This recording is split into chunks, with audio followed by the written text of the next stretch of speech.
본문 요한복음 12장 37절에서 43절의 말씀입니다. 수많은 사람들이 이렇게 기도하죠. 이 일만 이렇게 되게 해주신다면, 그렇게만 된다면 뭐 간이고 심장이고 다 빼줄 것처럼 그렇게 기도합니다. 하지만 정말 그 일이 그렇게 되었을 때 자기가 말한 그대로 행하는 사람도 없을 뿐더러 그렇게 할 수도 없습니다. 지금 37절에서 나오는 사람들이 무엇을 믿지 않는가, 이것을 한번 봐야 되는데, 그분이 기적을 행할 수 있다는 사실은 당연히 믿었어요. 그분이 특별하다는 사실을 믿었습니다. 왕을 삼고 싶어 하기까지 했고, 심지어 그분이 메시아라고 얘기하는 사람들도 있었어요. 그런데 하나님의 뜻에 합한 믿음은 가질 수가 없었습니다. 이유가 무엇일까? 그들에게는 표적을 볼 수 있는 눈이 없고, 그들이 양이 아니었기 때문에 그 눈을 하나님으로부터 받지 못한 거죠. 예수님께서는 수많은 표적을 많은 사람들 앞에서 행하셨지만 그들은 주님을 따르기만 할 뿐 믿지는 않았습니다. 따른다고 믿는 건 아니에요. 전에 설교에서 말씀드렸지만 기적이라는 건 초자연적인 현상입니다. 그냥 병 고침, 무리를 걷고 물을 포도주로 바꾸고 죽은 사람을 되살리는, 세상에 속한 사람이 모두 놀랄 만한 그 일. 그러나 표적이라는 것은 예수님의 그리스도 되심에 대한 증거예요. 기적 속에 있는 표적은 아무에게나 보여지지 않습니다. 기적, 축복, 하나님의 응답, 도우심, 이런 것들은 거듭나지 않는 사람들에게 있어서 이 기준을 세우는 것은 자기 자신입니다. 내가 해결받고 싶은 일을 기도하고 이게 해결되면 응답받았다, 그렇게 얘기하죠. 예. 그리고 간증합니다. 하지만 그것은 기도도 응답도 간증도 아니에요. 하나님께서 그리스도를 통하여 이루고자 하시는 목적에 전혀 부합하지가 않기 때문입니다. 자, 그러면 문제는 무엇인가? 유능한 의사를 붙잡으려면 전제가 하나 필요해요. 제가 세계 최고의 의사가 있어요. 근데 제가 그 사람을 붙잡으려면 저한테 전제가 하나 필요합니다. 뭐죠? 네, 아프다는 자각이에요. 자각. 난 하나도 아프지 않은데 그 사람을 그렇게 내가 힘들게 잡아야 될 이유가 없습니다. 그리고 이 아픔에 대한 상태는, 영적인 상태는 하나님께서 보여줘야만 인지할 수가 있어요. 따라서 믿어서 거듭나는 게 아니라 거듭난 사람이 믿을 수 있는 조건을 갖추게 됩니다. 그렇죠? 네. 하나님이 보여주지 않으면 누구도 내가 영적으로 심각하다는 걸 알 수가 없다는 거예요. 생명이 있기 전에 믿을 수 있다는 것 자체는 영이 없이 영의 일을 할 수 있다는 말과 다를 바가 없어요. 궤변이죠. 거듭남은 신앙생활의 가장 첫 단추이고, 이 거듭남에는 사람이 추호도 영향을 끼칠 수가 없어요. 이것은 하나님의 주권입니다. 왜 구원을 받았다는 사람들이 십수년간 교회를 다니고 항존직들, 그 사람들의 기도의 제목, 간증 한번 살펴보시면 소위 그들의 필요와 응답입니다. 세상이 다 공감할 수 있는 종류의, 우리 아들이 이번에 어디 합격했어, 뭐 이런 거예요. 세상 사람들이 알고 충분히 공감할 수 있는 세상의 복과 성공에 대한 것을 왜 그렇게 기도하고 간증하는지에 대해서 참으로 거듭난 사람들은 이 이상한 이 상황을 정확하게 이해할 수 있어야 돼요. 왜 그들이 그러고 있는가에 대해서. 그 사람들이 기도의 제목과 간증을 바꿀 수 없는 이유는 거듭나지 못했기 때문입니다. 그들은 기적만 간구할 뿐 표적을 보지를 못합니다. 그들이 말하는 구원은 단순히 천국에 가는 것, 이것으로 끝나요. 구원은 구원받았다, 우리 천국 간다, 끝. 제끼고 나머지 구하고 싶은 걸 더 구하는 거죠. 표적을 보지 못하니까 자기의 근본적인 필요와 구원자이신 예수님의 본질을 그대로 알아보지 못하고, 그러니 그를 참되게 믿을 수가 없습니다. 그들이 믿는다는 믿음은, 나 믿어, 예수 믿어 라고 하는 그 믿음은 자기의 필요를 해결해 줄 주님을 믿는 것인데, 성경은 그것을 보고 참된 믿음이라고 얘기하지 않죠. 쉽게 말하자면 그들은 스스로 믿고 있다고 생각하지만 성경은 그들을 두고 너네는 믿고 있지 않다라고 얘기를 하는 거예요. 참 소름 끼치는 일이죠. 차라리 아예 믿지 않으면 나는 하나님과는 관계가 없다라고라도 생각할 텐데, 병이 없다고 하는 자에게 의사가 필요 없듯이 잘못된 회복을 믿는 자에게는 답이 없어요. 나는 이제 구원받았다. 네. 교회 다니니까 나는 하나님의 자녀. 이렇게 생각하면 답이 없죠. 근데 여기에 하나님의 의도가 있습니다. 사도 요한은 38절에서 일어나고 있는 불신앙의 상황에 대한 하나님의 의지를 언급합니다. 자세히 보려면 이사야 본문으로 가서 앞뒤를 좀 읽어보면 좋은데, 자, 38절은 이 요한복음 12장 38절은 이사야 53장 1절을 근거로 하고 있어요. 이사야 53장 1절 근거로 하는데, 우리가 들은 것을 누가 믿겠느냐, 이게 이제 1절에 나오잖아요. 그러면 들은 것에 대한 내용은 52장에 있겠죠. 이 성경을 끊어놓은 건 이 출판업자가 임의적으로 나눠놓은 거예요. 그러니까 원래는 한 통으로 된 거죠. 한 통으로 됐으면 오히려 우리가 좀 내용에 따라 문단을 나눌 텐데, 이렇게 끊어놔서 앞을 살펴보기가 쉽지 않습니다. 52장의 내용을 보면 하나님께서 이스라엘을 구원하는 방식과 약속에 대한 부분을 언급을 합니다. 52장 6절에 반드시 나의 백성이 나의 이름을 알게 될 것이다. 그날이 오면, 반드시, 두 번이나 썼어요. 반드시 나의 백성은 내가 하나님이라는 것과 내가 그들에게 말한 하나님이었다는 것을 알게 될 것이다. 그날이 오면. 이게 이사야가 전할 핵심 내용입니다. 반드시 알게 될 것이라는 하나님의 약속은 교회 다니는 사람한테 한 얘기가 아니라 교회가 된 자한테 하는 얘기예요. 하나님의 하나님 되심에 대해서 알게 되는 것은 두 가지를 통해서인데, 52장 14절과 15절에 나옵니다. 두 번 놀라요. 두 번 놀라는데, 전에는 그의 모양이 타인보다 상하였고 그의 모습이 사람들보다 상하였으므로 많은 사람이 그에 대하여 놀랐거니와. 그러니까 메시아라는 존재의 상함에 대해서 한번 굉장히 놀라죠. 어떻게 오실 그분이라는 구세주가 이렇게 고통당할 수 있다는 것인가, 한번 되게 충격을 받아요. 그리고 5절에서 그가 나라들을 놀라게 할 것이며 왕들은 그로 말미암아 그들의 입을 봉하리니 이는 그들이 아직 그들에게 전파되지 아니한 것을 볼 것이요 아직 듣지 못한 것을 깨달을 것임이라. 이제는, 전에는 그리스도의 고난 때문에 한번 놀라고, 두 번째 놀라는 것은 듣도 보도 못한 것을 깨달아 알게 됐을 때 놀란다는 거예요.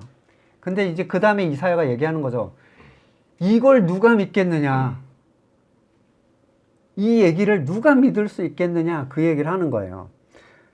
고린도전서 2장 9절에서 지난주에 말씀드렸죠. 눈으로 보지 못하고 귀로 듣지 못한 것들, 사람의 마음에 떠오르지 않은 것들을 하나님께서는 자기를 사랑하는 자들에게 마련해 주셨다.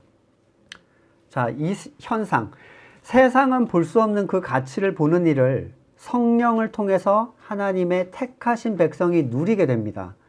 그들은 그것들, 우리가 누리게 될 것들은 결코 세상이 보거나 듣거나 상상할 수 없는 종류의 것들이에요. 이사야는 이 사실을 듣고 외치는 겁니다.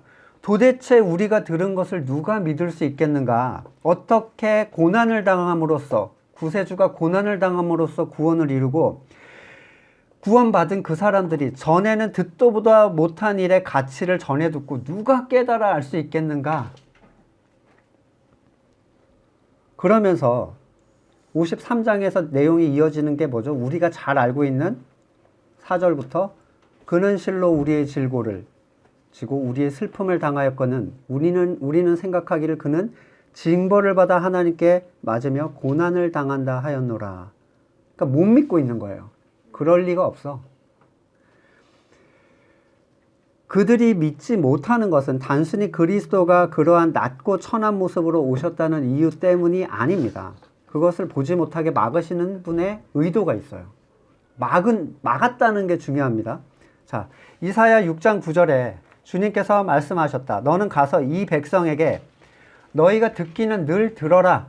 그러나 깨닫지는 못한다. 너희가 보기는 늘 보아라. 그러나 알지는 못한다 하고 일러라. 너는 이 백성의 마음을 둔하게 해라. 귀가 막히고 눈이 감기게 해라. 그리고 그들이 볼 수 없고 들을 수 없고 마음으로 깨달을 수 없게 해라. 그들이 보고 듣고 깨달았다가는 내게 돌이켜 고침을 받게 될까 걱정이다. 자, 하나님께서 지금 이 백성이 돌이키는 걸 원치 않는다라고 하십니다. 아니, 그렇게 돌아오라 회개하라 그러시다가 갑자기 태도가 바뀌셨어요. 왜 갑자기 이러시는 것일까? 지금 이러한 상황은 이스라엘 백성의 신앙적인 태도가 불러온 상황입니다. 예레미야 29장 9절 이하에 어떤 얘기가 있냐면 똑같은 동일한 내용이에요. 너희는 놀라서 기절할 것이다. 너희 눈이 멀어서 앞을 못 보는 사람이 될 것이다. 포도주 한 모금 마시지 않았는데 취할 것이다. 제가 전에 술 취하지 말라는 본문으로 설명드렸는데 이런 부분을 제가 얘기하는 겁니다. 독한 술 한 방울도 마시지 않았는데 비틀거릴 것이다. 주님께서는 너희에게 잠드는 영을 보내셔서 너희를 깊은 잠에 빠지게 하신다. 너희의 예언자로 너희의 눈구시를 못하게 하였으니 너희 눈을 멀게 하신 것이요 너희 선견자로 앞을 내다보지 못하게 하셨으니 너희 얼굴을 가려서 눈을 못 보게 하신 것이다. 그러면서 13절에 이제 이유를 말씀하세요. 29장 13절에 예레미야 주님께서 말씀하신다. 이 백성이 입으로는 나를 가까이 하고 입술로는 나를 영화롭게 하지만 그 마음으로는 나를 멀리하고 있다. 그들이 나를 경외한다는 말은 다만 들은 말을 흉내내는 것일 뿐이다. 그러므로 이 징계를 하나님이 준비하셨다는 거예요. 그러므로 내가 다시 한번 놀랍고 기이한 일로 이 백성을 놀라게 할 것이다. 지혜로운 사람에게서 지혜가 없어지고 총명한 사람들에게서 총명이 사라질 것이다. 하나님이 막아놓으신 이유가 뭐죠? 들은 걸로 흉내내는 것 때문에 하나님이 화가 나셨어요. 얼마나 우리가 쉽게 발견할 수 있나요? 들은 걸로 흉내내는 것들. 건물의 교회에 가면 입으로는 은혜네, 성령의 임재네, 하나님의 영광을 위하네 말을 하지만 사실 그것은 들은 걸 흉내내는 것일 뿐 자기가 무슨 말을 하는지조차도 모르고 있습니다. 예배는 이렇게, 기도의 순서는 이렇게, 찬양은 이런 방식으로 예수님이 우리를 위해 죽으셨다. 우리는 그분의 피로 살아났다. 우리는 형제자매요. 우리는 하나님의 백성이다. 어떠한 체험이나 회개나 고백도 없이 교육으로 시작된 기독교와 그 속에서 3대, 4대째 그 전통을 이어오는 사람들을 찾아보는 건 전혀 어려운 일이 아닙니다. 참으로 그들은 하나님을 경외하는 것이 무엇인지 모르는 상태에서 교회를 만들어서 운영하고 사람의 일을 만들어서 하나님의 일처럼 흉내내기 시작합니다. 14절에 그러므로 그게 중요해요. 자, 하나님께서 누군가의 듣는 귀와 마음을 막고 하나님을 아는 것을 막는 까닭은 뭐라고 하셨어요? 바로 참된 것에 대하여 흉내만 내는 존재들, 너네한테 열받은 거야, 하나님이. 이렇게 지금 표현하시는 거예요. 그들은 단순히 흉내내기를 할 뿐만 아니라 아예 흉내내기 속에서 가치를 부여하고, 가치를 찾아내고, 의미를 부여하고, 의를 부여하고, 구원을 말합니다. 이 흉내를 가지고. 교회 빠지면, 교회 나오면 무슨 구원받은 것처럼 얘기하고, 교회 빠지면 뭐 큰일 나는 것처럼. 오히려 자신들의 행위를 통해서 교만해진 상태에서 자신들과 함께 흉내내지 않는 사람들을 비난하고 정죄합니다.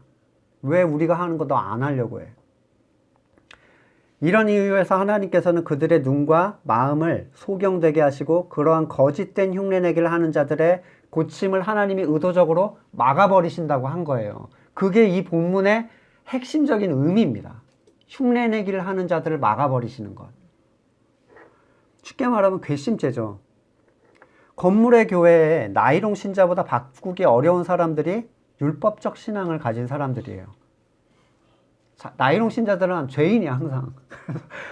뭐 교회도 열심히 못 나오는데 맨날 이러고 그러죠. 근데 모든 예배 참석하고 일 열심히 하는 사람들은요, 찔러도 피 한 방울 안 나옵니다. 예, 말씀을 가지고 말해도 아무런, 오히려 열받아요. 이방인이면서도 유대에 준 율법 몇 가지를 변형시켜서 지키면서 자기의 의를 추구하는 사람들, 그 사람들은 새신자보다도 복음을 받아들이기가 어려운데 이것은 하나님의 막으심의 역할이에요. 자, 이사야는 41절에서 주님의 영광을 보았다. 요한복음 41절이 12장 41절. 주님의 영광을 보았다라고 요한이 얘기를 하고 있어요. 성경은 정확하게 그가 주님의 영광을 봤기 때문에 이런 얘기를 한다라고 얘기를 하는 거죠. 그러면 이사야가 본 주님의 영광은 뭡니까? 하나님의 보좌 옆에 앉으신 아름다운 그리스도가 아니죠. 뭘 봤어요? 십자가를 본 거예요. 십자가.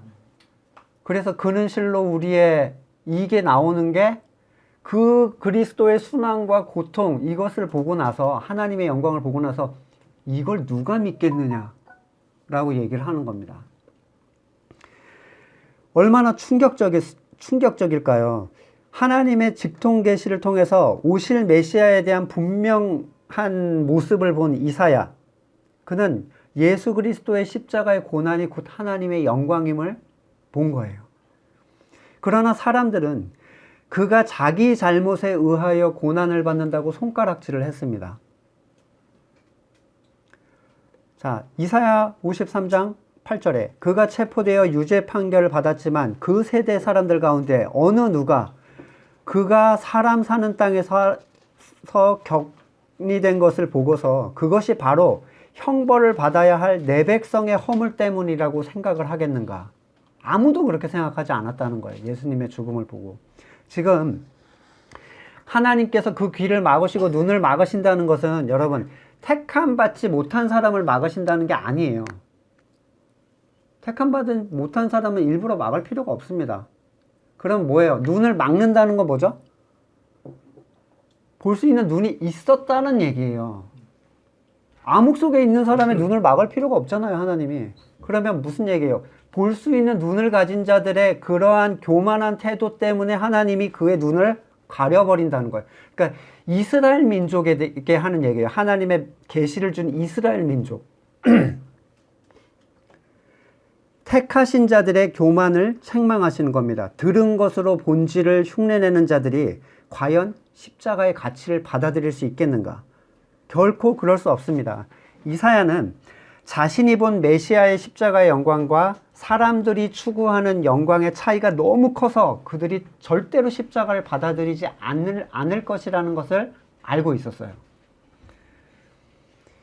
그렇다면 이 본문을 알아들을 수 있는 거듭난 사람들에게, 그러니까 거듭나지 않은 사람들은 아예 이 본문이 무슨 얘기인지 엄두할 수 없고, 거듭난 사람들에게 이건 무엇을 주는 메시지인가를 알아야 될 거 아니에요. 그렇죠? 무엇을 경고하고 있는가? 들은 것을 흉내내려는 우리 자신의 신앙을 우리는 스스로 살펴야 됩니다. 무슨 얘기냐면 본질로서 흘러나오지 않는데 내가 의도해서 행위를 하는 것들이 우리에게 혹시라도 있지 않은가? 본질 없이 껍데기만, 행위만 하는 모습, 껍데기의 모습, 때로는 그 행위에 감정을 부여하고 행위를 거룩하게 만들려는 그 우리의 의도를 제어해야 돼요. 예배라는 것은 보이지 않는 것이죠. 사람이 판단하거나 정할 수 없는 종류의 것이라고 전에 말씀을 드렸어요. 근데 우리는 이미 형식을 만들어서 그것에 의미를 부여하고 그 자리에 가치를 넣습니다. 그들을 바꾸는 건 불가능하지만 우리가 그렇게 되지 않는 것은 할 수 있는 일이잖아요. 그들을 바꾸라고 이걸 보여주는 게 아니라 너네는 그렇게 되지 말라고 경고하는 거예요, 지금. 뭐든지 여러분, 처음 의도는 좋습니다. 처음 의도. 그렇죠? 뭐 기도회든지 예배든지 처음에 그러지 않았어요. 근데 이렇게 된 과정이 문제죠. 의도가 되면 좋은 의도라고 하더라도 어느 순간 형식이 되기 시작합니다. 우리가 이 시간에 만나는 게 형식이 돼버릴 수가 있어요. 형식이 되면 습관이 되고, 습관이 되면 편해지죠, 이제. 습관이 되면 율법이 돼요. 율법이 되면 그 사람에게 그 행동은 의가 되거나 죄가 됩니다. 하면 의고 안 하면 죄가 돼요. 좋은 의도가 이렇게 바뀌어버려요. 어느 순간. 그래서 개혁교회의 모토는 항상 뭐라고 했습니까? 개혁교회는 항상 개혁되어야 한다예요. 한 번 개혁되면 그 자리에서 다시 좋은 의도가 형식이 되고 습관이 되고 율법이 되는 거죠. 보세요. 의도 단계에서 확인하는 게 율법 단계에서 고치는 것보다 훨씬 쉽죠. 의도에서 내가 이게 지금 본질을 따라서 하나님을 따라서 하는 것인가 아니면 내가 그냥 만들어내는 것인가. 이때를 판단하는 게 훨씬 좋잖아요. 여러분의 신앙, 거듭난 자들의 참된 신앙의 행위 속에서 내가 행위 자체의 의미를 부여하고 있는 게 있다면 우리는 걸릴 수 있어야 돼요. 왜냐하면 이걸 고집하고 가다가 얘 안 되겠어라고 하면 하나님이 가려버리는 거예요. 그 눈과 귀를. 그러면 노답이죠, 이제는. 빠져나올 수 없습니다. 42절에는 은밀히 믿는 자가 관리 중에 많이 있었다라고 하는데 이 관리가 사내들인 공회의원으로 하면 뭐 71명인가가 된대요. 많이라는 표현은 과연 어느 정도일까? 우리가 아는 관리는 누구죠? 니고데모나 아리마대 요셉 정도가 이름이 드러난 사람이죠. 2명 보고 많다고 하지는 않았을 거잖아요. 뭐 과반은 아니어도 한 4분의 1 정도는 되지 않았을까? 또는 뭐 한 10명 정도는 되지 않았을까? 모르겠어요. 많다고 했는데 요한은 이 사내들인 의회가 어떤 거냐면 입법, 사법, 행정이 하나로 구성된 거예요. 우리 뭐 사법부, 행정부, 정부 기관이죠. 입법부는 국회의원, 사법부는 뭐 판검사들이 하는 어떤 그 일들인데 이게 하나로 연합돼서 70명이 그걸 다 하고 있는 거예요. 그러니까 완전 초강력, 거기다가 신적 권위까지 부여가 됐어요. 그렇죠? 종교적 권위.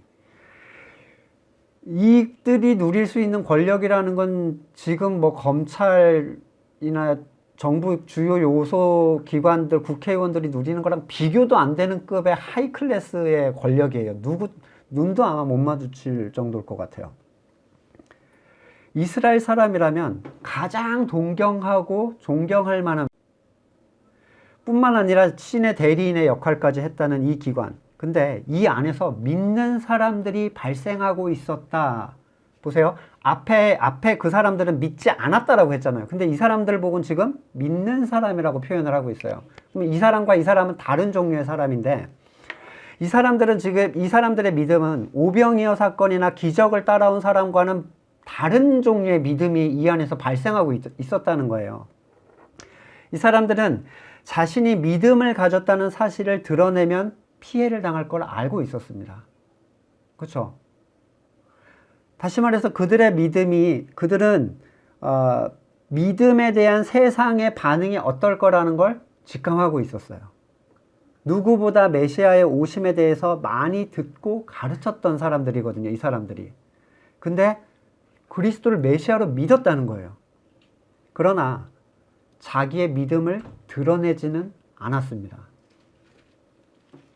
아주 의미심장한 얘기예요. 자, 거듭남은 참된 믿음에 대한 확증입니까? 거듭난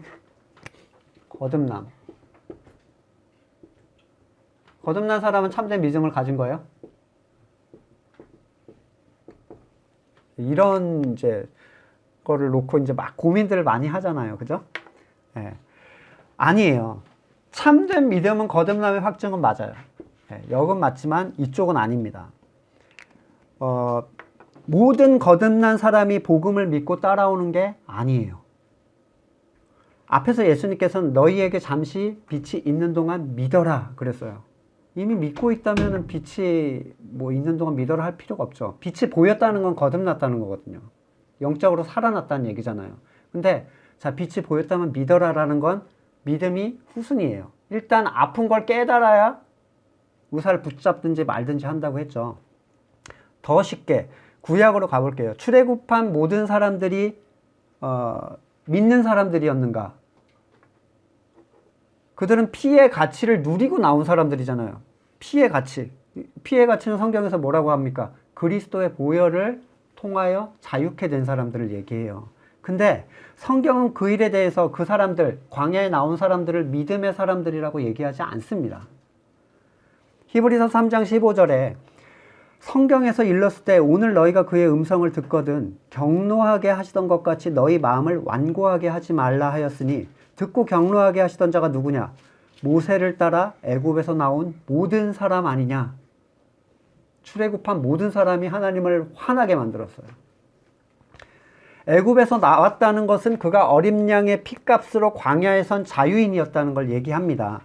17절에 또 하나님이 40년 동안 누구에게 노하셨느냐? 그들의 시체가 광야에 엎드려진 범죄한 자들에게 아니냐? 또 하나님이 누구에게 맹세하사 그의 안식에 들어오지 못하리라 하셨느냐? 곧 순종하지 아니하던 자들에게 아니냐? 이로 보건대 그들이 믿지 아니함으로 능히 들어가지 못한 것이라. 광야에 나왔는데 믿음이 없어요. 광야를 나왔는데 출애굽을 했는데 여러분 하나님은 누구한테 화를 내세요? 애굽에 저는 안 나갈래 그러고 애굽에 남아있는 사람들한테 화내나요? 끌어 나온 사람들한테 하나님은 화를 내세요. 왜? 얘네한테는 기대가 있거든요. 어떤 사람들은 안 나온 사람들한테 화낸다고 생각해요. 여기 남아있는 애들한테. 하나님 그 애들을 신경 안 씁니다. 부르신 자들에게 화를 내. 자녀이기 때문에 징계하고 화낸다고 하잖아요. 걔네는 어차피 끝날 애들이거든. 근데 데리고 나왔는데 믿지 않아. 앞에서 말씀하셨듯이 빛이 눈앞에 나타나면 빛을 따라서 발걸음을 옮기는 것을 믿음이라고 했습니다. 거듭나서 빛을 보았다 하더라도 당연한 순서인 듯 최종적인 구원이 보장되는 게 아니에요. 거듭난 사람은 한 번 거듭난 사람은 천국에 간다. 이거는 진짜 말도 안 되는 얘기예요. 성경에서 하는 얘기를 여러 군데에서 저는 반박할 수 있어요. 그래서 믿지 않아서 못 들어갔는데 4장 1절로 히브리서 4장 1절로 넘어가시면 그러므로 우리는 두려워할지니. 우린 누구예요? 거듭난 사람들한테 얘기하는 거. 광야로 나온 사람들. 그의 안식에 들어갈 약속이 남아있을지라도 너희 중에는 혹 이르지 못할 자가 있을까 함이라. 그들과 같이 우리도 복음 전함을 받은 자들이나 그 말씀이 그들에게 유익하지 못한 것은 듣는 자가 믿음과 결부시키지 아니함이라. 자, 그들 광야에서 믿음을 거부한 사람들도 뭐라고 했어요? 복음을 들은 자라고 성경은 표현하는 거예요. 복음을 들었다는 건 그리스도의 보혈을 통해서 나온. 예. 복음 전함을 받아도 믿음에 결부시키지 않을 수 있습니다. 여기서 복음 전함을 받았다는 건 거듭난 상태가 돼서 하나님의 말씀을 듣게 되었다는 얘기예요. 그냥 복음을 말하는 목사의 설교를 귀로 들었다는 그런 개념이 아닙니다. 청각적인 어떤 의미를 얘기하는 게 아니죠. 그들은 어린 양의 피는 발랐지만 믿음에 결부시키지 않았어요. 참된 믿음은 행위가 따라옵니다. 참된 믿음을 가지면 행해야 한다를 얘기하지 않아요. 자꾸 그러죠. 너 믿음 있는데 왜 안 해? 행해야지. 그래서 행위를 억지로 시키려고 해요. 이거는 성경에서 얘기하는 게 아니에요. 이렇게 해석하는 사람들이 없는 믿음을 증거하기 위해서 가짜 행위를 자꾸 꾸미는 거예요. 그러니까 믿는 사람이 이것도 하고 저것도 하고 기도도 하고 어쩌고 저쩌고 믿음이 없는데 행위만 막 하고 있어. 이걸로 나를 증명하려고. 아닙니다. 목숨의 가치를 넘어서는 보석을 내가 발견했다면, 그 밭을 내가 발견했다면 밭을 사는 건 의무가 아니지만 아마 전 재산을 다 팔아서 살 거예요. 누구도 의무로 주지 않아요. 그 가치를 아는 사람들의 흘러나오는 행동이에요. 근데 누가 그 밭을 안 사? 그러면 그가 발견했다고 얘기를 할 수가 없다는 거죠. 예수 그리스도를 믿는다는 것은 세상적 가치를 포기하고 영적 가치를 선택하는 겁니다. 자신이 믿는다는 사실을 드러낸다면 세상을 포기하고 싶지 않아도 포기해야만 하는 상황이 자신에게 올 것임을 거듭난 자신도 뻔히 알고 있어요. 그들이 추구하는 것과 예수님께서 추구하는 것이 완전히 다른 방향이라는 것을 분명히 알고 있었기 때문에 그들은 자기가 가진 세상을 지키기 위해서 침묵한 겁니다. 입을 열면 어떻게 돼요? 출교를 당해. 출교. 출교라는 것은 단순히 의회의 자격을 박탈하는 게 아니라 이스라엘 백성으로부터 완전히 떨어져 나가는 거예요. 예수 그리스도를 믿는다는 것은 더 탁월한 가치를 선택하는 겁니다. 믿어라 믿어라 믿어라 이거는 쓸데가 없어요. 왜? 가치를 못 본 사람한테 믿으라고 하면 믿겠어요? 안 믿죠. 그러니까 그건 우리가 할 수 있는 게 아니라고요. 하지만 어떤 사람들 눈에는 탁월한 가치를 얻음보다 세상을 포기해야 되는 것이 더 크게 보여요. 보세요. 이걸 버려서 이걸 얻는 건데 이 얻는 거는 크게 안 보이고 이걸 다 버리라고 해. 이것만 보이는 거예요. 왜? 이쪽 가치가 안 보이니까. 믿고 있지만 그것을 드러내지 않고 감추고 있다는 것은 이것을 드러냈을 때 일어날 여파, 사람들에게 줄 충격, 내가 당하게 될 비난과 손가락질, 다수가 아닌 소수에 속하여 구원으로부터 떨어졌다는 비아냥과 조롱을 당하게 될 일, 누리고 있었던 모든 위치와 자리로부터 쫓겨남을 의미합니다. 당연히 공의회 회원이라면 잃는 것이 더 많을 것은 분명하죠. 자, 자신이 복음을 알면서도 복음을 모르는 사람들 틈에 섞여서 복음의 가치를 드러내지 않고 그들과 하는 행동을 똑같이 하고 있는 사람들, 저는 공의회원과 다를 바 없다고 생각합니다. 거듭나서 진짜 가치를 봤는데 그냥 시키는 행동 똑같이 하고 그 자리에 가만히 앉아 있어요. 한마디도 하지 않고. 그걸 감추는 것은 자기가 속한 세상의 가치가 더 크기 때문이에요. 자기에 대한 기대든지 가족과의 관계, 교우와의 관계, 목사와의 관계, 지금까지 이어져 오던 일들의 가치를 부정하는 것들. 그는 복음을 거부하는 사람들 사이에서 침묵하면서 생활합니다. 그러면서 뭐라고 생각하냐면 자기 스스로는 나는 믿고 있다. 나는 그들과는 다르다고 스스로 위로를 해요. 똑같이 행동하면서 자기를 드러내지 않으면서. 하지만 그는 하나님의 영광보다 사람의 영광을 더 사랑하는 사람입니다. 핍박, 분란, 거절당함 때문에 복음의 가치에 대해서 침묵하는 것은 자기를 부인하는 삶도, 자기 십자가를 지는 삶도 거부하는 것입니다. 왜 성경에 말하는 것에 대한 분명한 확신이 있다면 당당하게 말하지를 못합니까? 그것을 말하여 복음에 의해 고난을 받을 때 하늘의 자녀됨이 너에게 확증된다는 말씀이 있는데도 무가치한 일에 동원되어 마치 자신은 아무것도 모르는 사람인 양 그들이 들은 것을 흉내내는 그 일을 왜 따라하고 있냐는 거예요. 정말 그러한 사람은 십자가의 영광을 본 사람이 맞습니까? 그리스도는 그 십자가의 일 때문에 오셨다는데 사도들과 초대교인들은 그것 때문에 핍박받고 죽어갔는데 나를 싫어할까봐? 그것이 그렇게 두렵습니까? 두려울 겁니다. 그러나 복음을 말하지 않을 수 없는 사람들이라는 게 있어요. 이거를 감출 수 있는 사람이 있고 감출 수 없는 사람이 있습니다. 어떤 사람이죠? 그 가치를 정말로 안 사람들이에요. 도저히 견딜 수 없어서 터져 나오는 사람들이 있습니다. 이건 말해야지라고 해서 되는 게 아니에요. 폭발적인 능력 때문에 막 이쪽으로 터져 나오는 겁니다. 이게 전도예요. 예레미야 20장 7절에 여호와여 주께서 나를 권유하심으로 내가 그 권유를 받아 싸우며 주께서 나보다 강하사 이기셨으므로 내가 조롱거리가 되니 사람들이 날마다 종일토록 나를 조롱하나이다. 내가 말할 때마다 외치며 파멸과 멸망을 선포함으로 여호와의 말씀으로 말미암아 내가 종일토록 치욕과 모욕거리가 됨이니이다. 내가 다시는 여호와를 선포하지 아니하며 그의 이름으로 말하지 아니하리라 하면 나의 마음이 불붙는 것 같아서 골수에 사무치니 답답하여 견딜 수가 없나이다. 경험해보신 분은 알 거예요. 이런 얘기 해봤자 나를 욕하기만 하고 나를 조롱하고 뒤에서 뒷담 하나 하겠지. 그래, 안 받을 거면 나도 얘기 안 해. 견딜 수가 없어서 계속 나오는 거야. 안 하면 못 견디겠어요. 좋은 게 좋은 것이라고 얘기하는 사람들이 있습니다. 건물교회에서 누군가를 불쾌하게 해서는 안 된다.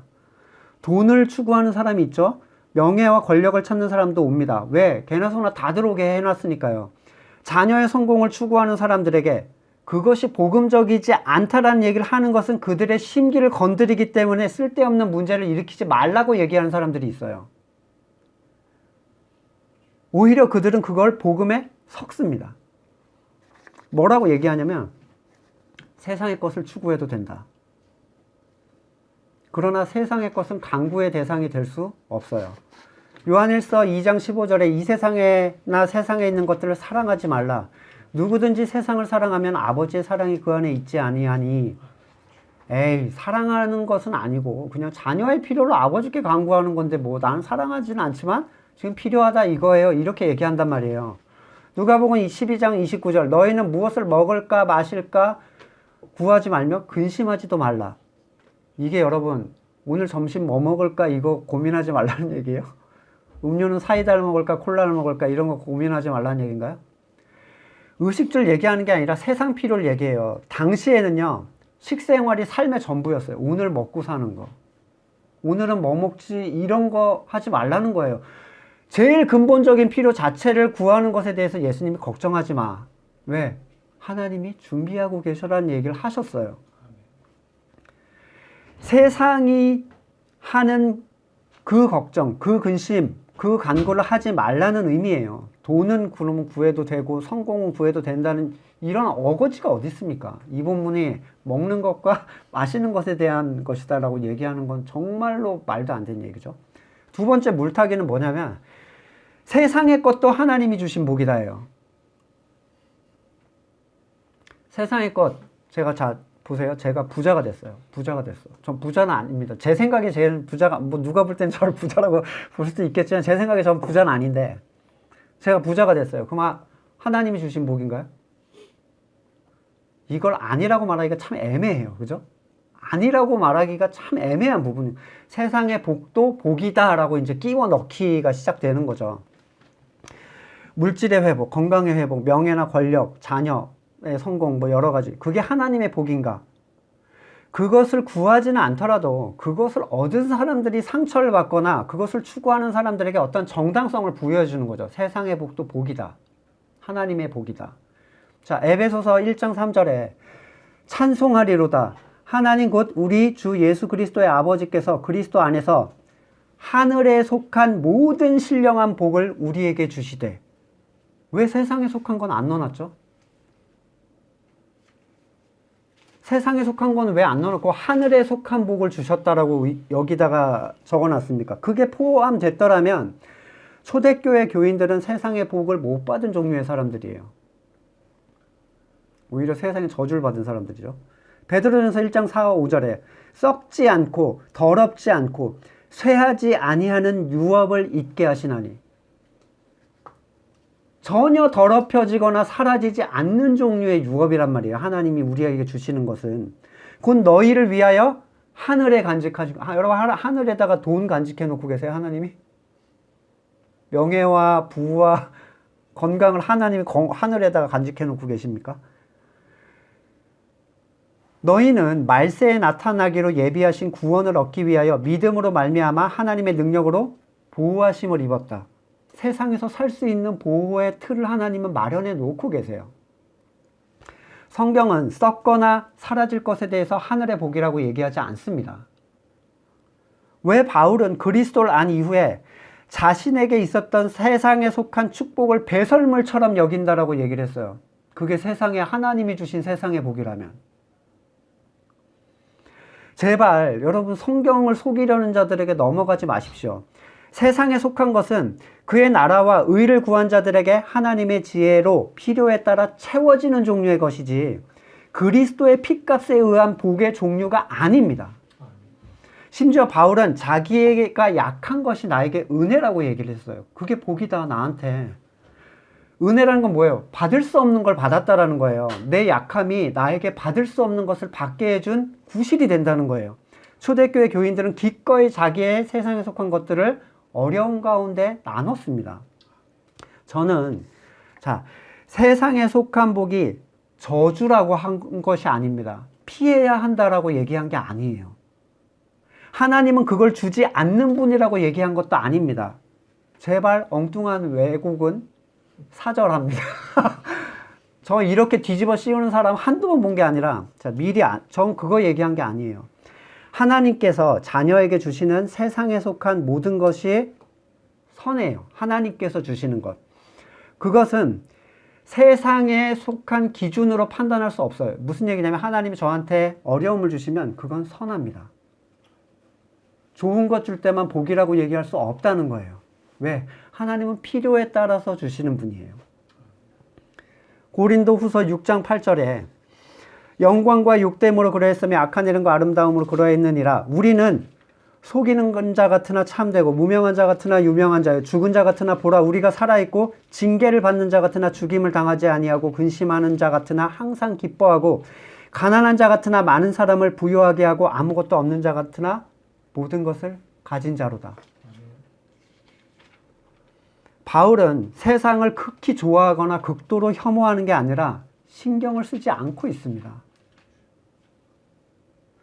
왜냐하면 그것은 본질이 아니고 참된 가치가 아니기 때문이에요. 때로는 약함이, 때로는 가난함이, 때로는 실패나 핍박이나 소외됨이 우리에게 유익이 된다면 어떠한 세상의 복도 어떻게 세상의 복을 하나님이 주신 복이라고만 얘기할 수 있겠냐는 거예요. 성도에게 온 모든 것이 하나님의 이끄심이고 인도하심이죠. 그것은 복의 개념에 속한 것이 아닙니다. 바울은 자신이 어떠한 상황에도 처할 수 있는 일체의 비결을 배웠다고 얘기하면서 빌립보서 4장 12절에서 나는 비천하게 살 줄도 알고 풍족하게 살 줄도 압니다. 배부르거나 굶주리거나 풍족하거나 궁핍하거나 그 어떤 경우에도 적응할 수 있는 일체의 비결을 배웠습니다. 자, 보세요. 그는 세상의 긍정적인 부분을 복이라고 얘기하지 않았어요. 부정적인 부분을 화라고 얘기하지 않았습니다. 그것은 그냥 상황이에요. 복도 화도 아니고 상황이라고요. 부유함은 상황이지 복이 아닙니다. 가난함도 상황이지 화가 아니에요. 건강함과 나약함, 칭찬과 비난, 배고픔과 배부름, 이것은 영원한 것이 아니며 복도 화도 아닙니다. 그냥 상황일 뿐이에요. 세상의 잘됨을 하나님으로 복으로 볼 거라면 예수님과 사도들과 초대교회 사람들은 저주를 받은 사람이 돼야 됩니다. 어디에서도 처할 수 있는 일체의 비결, 가난에 처할 수 없다면 부유함에도 처할 수 없는 거예요. 예수님은 풍랑 속에서 주무셨죠. 그것은 상황이지 화가 아닙니다. 잔잔한 바다, 그건 상황이지 복이 아니에요. 사람들의 환호와 칭찬을 예수님은 피하셨어요. 세상의 복이잖아요. 그것도 하나님 주신 복인데 왜 피해요? 그건 상황이지 복이 아니기 때문입니다. 사탄은 여러분 세상을 못 줍니까? 부자가 되게 만들 수 없어요? 오직 하나님만 부자가 되게 할 수 있어요? 전 세상을 놓고 예수님과 올인하려고 했어요. 자기가 가진 모든 것으로 예수님을 바꾸려고 했다고요. 그런데 교회 다니는 사람들은 왜 자신이 세상에서 잘된 일이 하나님의 복이라고 의심 없이 생각합니까? 세상의 복으로 사탄이 준 것이 아닌가라고 고민해 보는 사람을 보신 적이 있나요? 99.99%는 아마 없을 거예요. 쉽지 않아요. 왜? 이 좋은 상황에서 내가 브레이크를 걸고 하나님, 이 상황 가운데서 본질을 내가 잃지 않을 수 있겠습니까? 내가 이 상황에 처할 수 있겠습니까? 감당할 수 있겠습니까? 이걸 물어볼 수 있는 사람은 정말 극소수란 말이에요. 세상의 잘됨과 세상의 어려움은 상황일 뿐 본질이 아닙니다. 따라서 성도는 사라져버릴 상황에 울고 웃는 자가 돼서는 안 됩니다. 오히려 좋은 일이 일어날 때 내가 영광을 받고 누리려고 하는 것이 아닌가 경계해야 돼요. 세상으로 거래하는 것은 사탄이지 하나님이 아닙니다. 너 이거 하면 내가 너 이번에 얼마 줄게. 이거는 여러분 절대로 하나님은 그렇게 일하지 않으세요. 네 이거 순종하면 네 자녀 어떻게 되게 해줄게. 이런 거 절대로 안 하십니다. 세상에 속한 교회는 역겨울 정도로 세상의 복에 환호해요. 그리고 그것을 부정하는 얘기를 감히 꺼내려고 하지 않습니다. 상처 주지 않으려고. 떨어져 나가지 않게 하기 위해서. 실망시키지 않으려고. 그것을 추구하고 기도하고 존중합니다. 그들은 아니라고 하지만 사람은 두 주인을 섬길 수가 없죠. 세상에 속한 복음은 하나님이 아닌 사람을 영광되게 합니다. 세상에 속한 복은 하나님께 영광을 돌리는 게 아니라 사람을 영광되게 해요. 예수님께서는 하나님의 영광 이외의 모든 영광을 거부하셨습니다. 우리에게는 허용됩니까? 너네는 세상의 영광을 누리라고 예수님이 자기의 영광을 거부하시고 하나님의 영광을 추구하신 거예요? 우리 세상 영광 누리게 해주려고? 스스로 자신을 속일지라도 참된 성도는 결코 두 가지 유업을 함께 받기 위해서 움직일 수 없습니다. 불편해져요. 아니라는 걸 알 수 있습니다. 참된 성도는. 영원한 가치를 얻기 위해 내어놓는 대가가 크다고 생각하면 사람들 앞에서 그리스도를 시인할 수 없을 거예요. 과연 예수님께서 그를 앞에 두고 하나님 앞에서 그를 시인하실 것인가 생각해 보십시오. 세상을 잃게 될 것 때문에 복음의 가치에 입을 닫고 있다면 천국의 가치를 눈앞에 두었을 때 예수님은 당신 앞에서 침묵하실 겁니다. 세상에 제일 용감한 사람이 누구인가? 잃을 게 없는 사람이라고 하더라고요. 그렇죠? 그래서 감옥 가면 사형수는 아무도 안 건드린대요. 초범이고 뭐고 어리고 약하고 사네. 왜? 건드리면 밤에 죽여버려도 나는 잃을 게 없어. 어차피 나는 사형수니까. 잃을 영광을 내가 가지고 있다면, 그렇죠? 잃을 영광을 내가 가지고 있다면 이 관원들처럼 위축될 수밖에 없어요. 믿지만 입을 다무는 겁니다. 저 역시 그래요. 제가 가지고 있는 영광, 그게 잃을 게 많다면 저는 이런 이제 설교를 준비하면서 여러 목사님들의 설교를 들어봐요. 어떻게 설교를 하고 계시고 무엇을 말씀하시는가. 근데 이제 대형교회 유명한 목사님들 중에 이제 어떤 분들의 설교를 들어보면 이걸 부정하지 않으시더라고요. 세상의 복. 그것도 하나님이 주시는 거다. 근데 제가 저 자리에 저런 위치에 갔을 때 과연 저렇게 얘기할 수 있을까? 저렇게 얘기하지 않을 수 있을까? 지금처럼. 고민이 많이 될 것 같아요. 왜냐하면 그분이 그러더라고요. 이거를 얘기하면 이것 때문에 상처받는 성도들, 사실 저는 그것 때문에 상처를 줘야 된다고 생각하는데 지금은. 그래서 하나님 이 상태를 계속 유지할지 모르신다는 생각이 들더라고요. 왜? 잃을 게 없어야. 예. 근데 이거는 쌓여가는 거고 오히려 저한테 뭔가를 주는 것에 대해서 제가 경계해야 된다라고 생각하는 거예요. 중요한 것은 잃을 것이 없다는 그 처음의 부르심의 상태라는 게 우리한테 있습니다.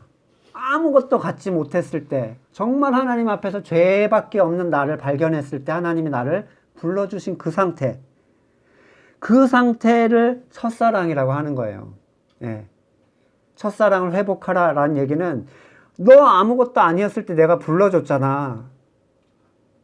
그때 나한테 요구하는 거 아무것도 없었잖아.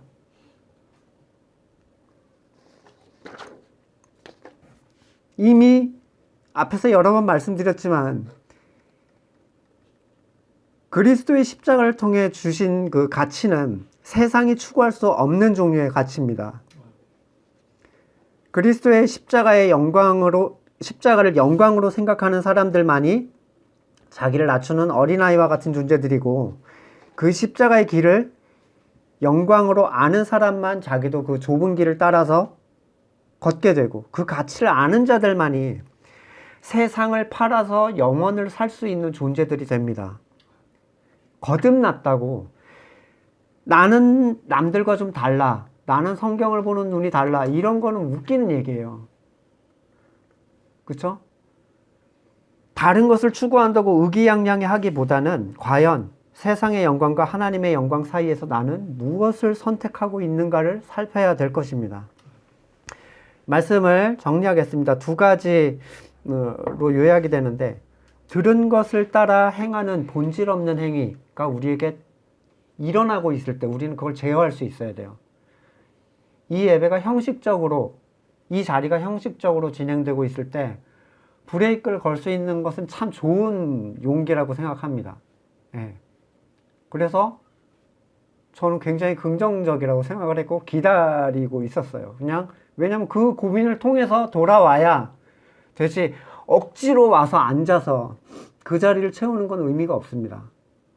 두 번째로, 하나님의 영광과 사람의 영광 사이에서 내가 선택하는 것이 무엇이고 혹시 이로 인해서 내가 침묵하고 있지 않은가, 일어날 분란을 미연에 방지하기 위해서 입을 닫는 그것을 보고 세상의 영광을 사랑했었다라고 성경이 표현하고 있다는 것, 한번 보시고 여러분의 삶과 신앙의 모습들 보시면서 같이 잠깐 기도하겠습니다.